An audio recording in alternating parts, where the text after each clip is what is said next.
What is going on, guys? Welcome to another video on my channel Hairliciously. If you guys are new, please make sure to subscribe to stay updated on my second hair transplant progress journey, as well as updates pertaining to current hair loss treatments in the pipelines. Today I actually wanted to give you guys a quick update on Replicel and Shiseido's RCH-01. I know it's been a while since we actually even heard back from them, and I know a lot of you guys are waiting for an update. So for those who are new, RCH-01 is an autologous hair loss treatment that involves the process of culturing a person's own hair follicles, particularly the dermal sheath cup, and then re-injecting them back into the balding areas on the scalp. So per Replicel, it works by a small punch biopsy that is removed from a person's healthy hair follicles from the back of the donor zone, which is also resistant to THT. And then the hair follicles are then going to be dissected, leaving the hair's root.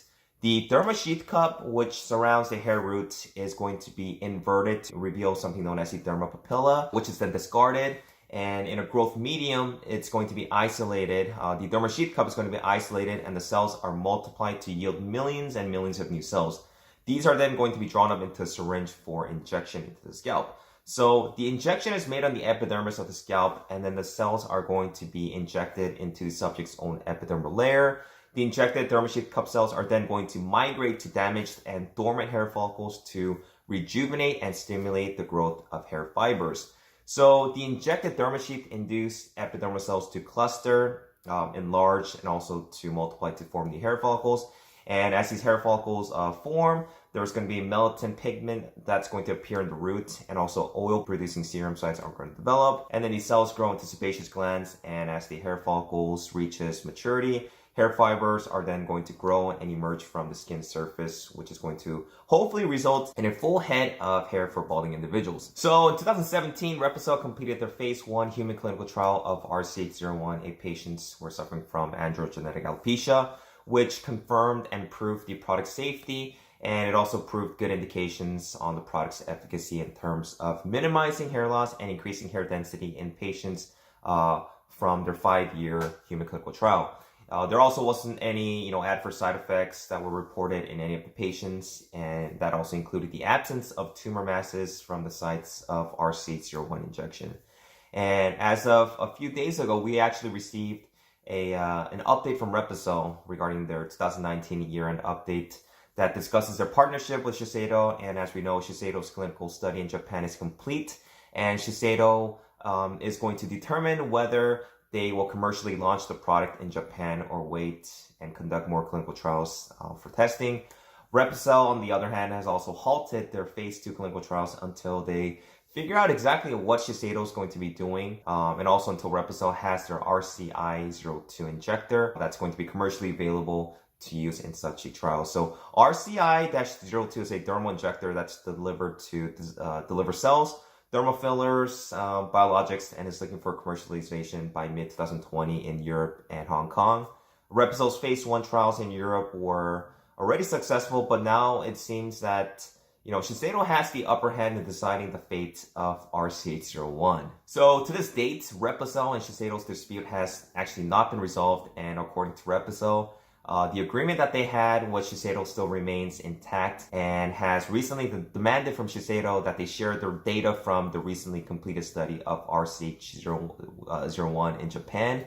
And hopefully they hope to engage Shiseido to deliver the study data and reach a resolution to the dispute between both parties, so that they can finally come up with a resolution and finally commercialize RCH-01 without any further delay. I believe that the dispute stems from the fact that Replicel did not do their share of completing their own phase 2 clinical trials of RCH-01 in Germany, as the agreement had stated, and therefore Shiseido is claiming that they are not going to be bound by the agreement anymore, and that they don't have to share the results that they got from Japan or the revenue from Replicel. So if Replicel, fulfilled their part of the clinical trials, this wouldn't have happened in the first place.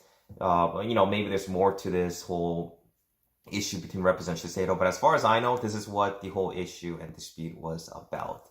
So, ultimately, it's not much of an update, and it still seems that, it still seems to be the same old news as far as a few months back. And I doubt that anything's going to be happening in 2020, and we are once again playing the whole waiting game. And it looks like, as far as Shiseido's end, They are complete with much of the research and clinical trials, and once they settle with Replicel, we can finally move forward with RCH-01 treatment. I'm more confident in Shiseido than I am with Replicel, since Replicel seems to be, they kind of seem way too dependent on Shiseido. And Shiseido's also, they're on top of their game. They have invested a lot of money and timing in funding as far as their own research on RCH-01. They have their whole facility in Kobe, Japan, for the sole purpose. They all have your photo to help distribute the devices in mainland China. So in my opinion, it's just a matter of time before they shoot for a release date. So let's keep our fingers crossed, hope for the best, and look forward to a quick commercialization in Japan and Asia. I did talk about the cost of RCH-01 treatment in a previous video, but this is based on Shiseido's vice president, and he stated that the treatment is going to be affordable to most people, and it's going to cost at least about 100,000 yen, equivalent to about $900 USD. So that's it for today, guys, as far as RCH-01, Replicel, and Shiseido. Let me know what your thoughts are on the two companies and if commercialization is going to happen anytime soon. Tomorrow's video is going to be covering my update for day 20 for my second hair transplant progress. A lot of the hairs have been falling out as far as shedding, which is to be expected. So I'll be talking about that. I'm also going to be talking about a current treatment that's been getting a lot of hype. I've been getting a lot of the comments and requests via email to cover this topic. It's actually called Regenera Activa, which is a stem cell treatment which showed some pretty promising results. It's pretty new, but there's a lot of before and after photos that I kind of wanted to share with you guys, and it seems to be better than PRP treatments. PRP is actually, it's taken from the blood, from the plasma, whereas this new treatment is actually taken from the parts of the scalp from the DHT resistant zone. So it's gonna be a lot of interesting information. I'm going to be covering a lot of different topics on that and give you guys a lot of the before and after photos of some of the claimed results. So stay tuned for that. If you guys have any questions, make sure to leave me some comments below, and I will talk to you guys in my next video. Take care.